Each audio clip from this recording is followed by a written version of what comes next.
We're going to move to our next phenomenal power presenter.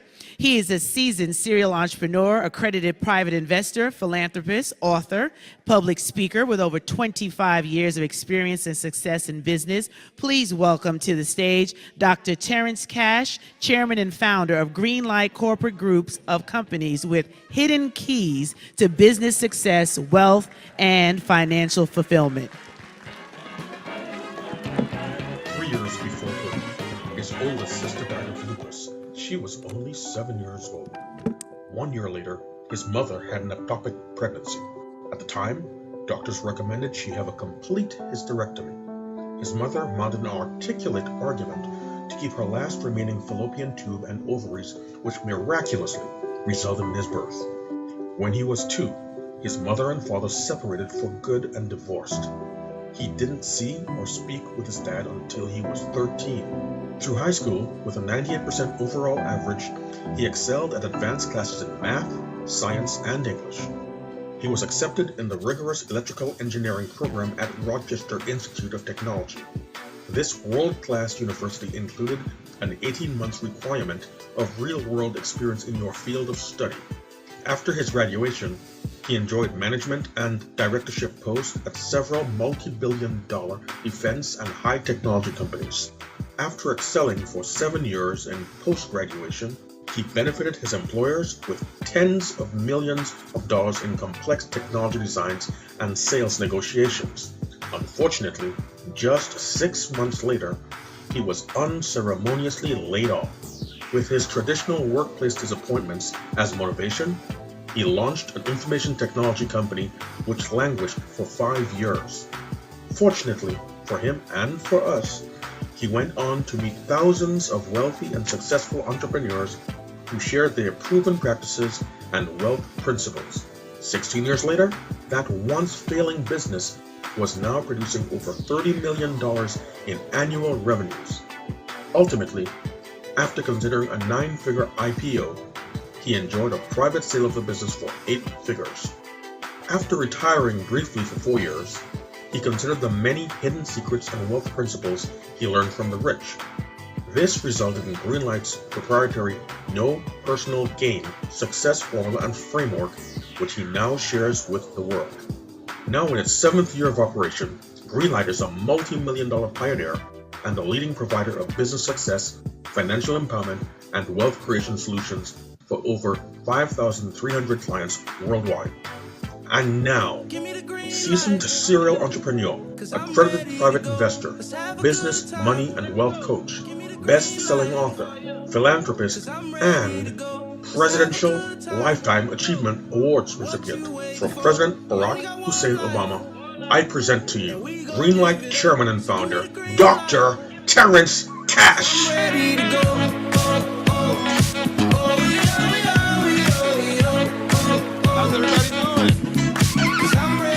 How's everybody doing? Come on, y'all didn't sleep well last night. How's everybody doing? Well, I've been having a tremendous time at PNC. It will not be our last time, I assure you. Matter of fact, we're going to plan to do a number of events with FraserNet and Dr. George Fraser. Let's give George and his team a big hand.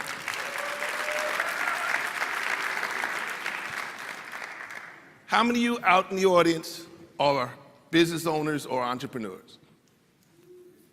Wow, most of you. How many of you are aspiring to be business owners and entrepreneurs?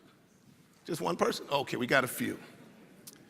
How many of you think, as business owners, aspiring owners, or people who are aspiring to be aspiring owners, how many of you believe that money is the most important success factor in your business?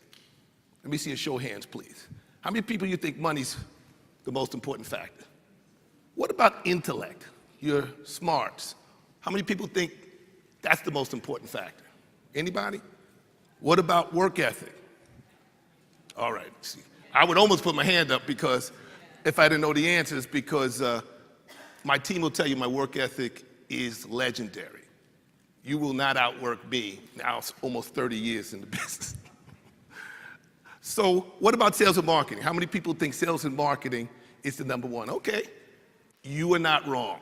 As I told the group in our workshop last night, there are 3 answers in your life, in your business, and in your money. The first answer is the wrong answer. And nobody here wants that, right? Then you got the right answer. The right answer is what you got from your mama, what you got from your pappy, from Aunt Jennifer. Your banker gives you the right answers. But is that going to make you rich? Is that going to make you wealthy? Unfortunately not. You need the really right answers. And that's what we focus and concentrate on at Greenlight, the really right answers. You know, the most common denominator in business, the most critical success factor in business, believe it or not, it's what you believe. It's your belief system, specifically your business belief system. What you believe, why you believe it, and what you're going to do. Because if you don't have action, there's no need to talk about it. What you are prepared to do about what you believe. So this morning, I'm going to outline and share many of the secrets, well, some of the secrets, some of the secrets and the mindsets of the wealthiest people on the planet in terms of their belief systems that encourage them to start, nurture, and grow successful businesses. In addition, I'm going to outline what you need to do, because those people already have some significant accomplishments financially. What you need to do to achieve wealth and financial fulfillment and successful businesses. I got a little bit of endorsement from a higher authority. I want everybody to read that, please, if you will. That's Proverbs 23, verse 7. Okay, so God and I agree, and I think that's the really right answer. But first, let me tell you a story. I had been living in the affluent enclave of Long Island, New York since September 1987.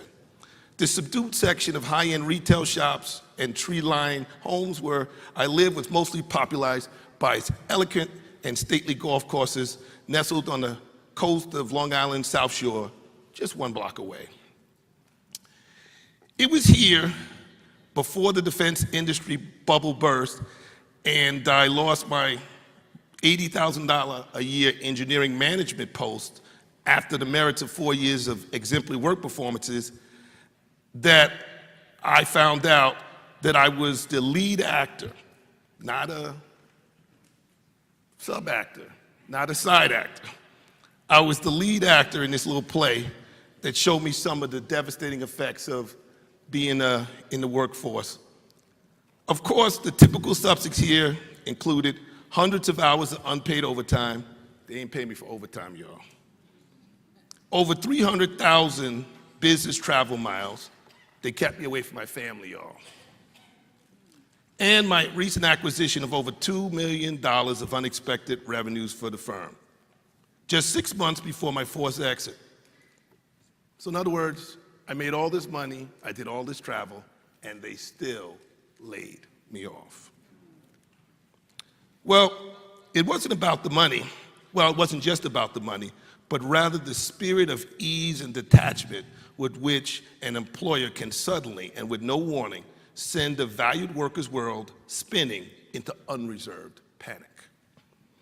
It was at this point in life in 1994, before the defense industry burst and an illegal eviction, oh yeah, I got evicted, y'all, that my fortunes and destiny would be rearranged to New York City. Ironically, I was considering carefully a New York Times classified ad for something that was, up until that point in time, ridiculous altogether. Here I was, an entrepreneur who had launched a startup tech company, seriously considering a full-time day job in the computer industry with the competition. The night before, I had tried unsuccessfully to convince my then best friend, Gerald Nolan, that my sudden and urgent quest for employment was merely a matter of changing strategies. That for my dreams to be realized, I was going to need regular biweekly paychecks. I'm not giving up on my entrepreneurial dreams after striving so hard for the last 4 years. It's not in my DNA, I told him. This was more by way of admission than bragging. Then explained to him that I was completely out of money. Didn't have no money, y'all. No money. With bills in arrears. Anybody know about bills in arrears? Y'all didn't raise your hands, boy, I would have left this stage. And how poverty acquires romance only when escaped. See, the whole nostalgic thing about poverty is once you've made it, right? Not once you're going through it. The response of my childhood friend was as humorous as it was unforgiving. You were ruined, my friend, and you returned to wage slavery. Y'all guys, excuse my voice, guys, these allergies are killing me. And your return to wage slavery is a cruel and twisted joke that will never work for you. On the other hand, perhaps you should just run back to the cover of anonymity, stagnant wages, and periodic layoffs. Maybe then you'll finally realize that the only way most likely, say most likely. Say it again, say most likely. The only way, is it some way? Most of the way? The only way, most likely to produce financial freedom is having your own business. So after begrudgingly following his advice to stay the course with my languaging tech startup, I ended up winning a few dozen technology projects worth over $2 million. From the time I was broke and struggling to the time I was a millionaire was 9 months. That was just after trying to get this job that thankfully I didn't get. As the ultimate testament to the resilience of the human spirit, the past, for better or worse, always loses to the future. And the power of this new reality is that it only requires that you understand two basic truths. The first truth is that your success is largely based on the fact that everything you do in life,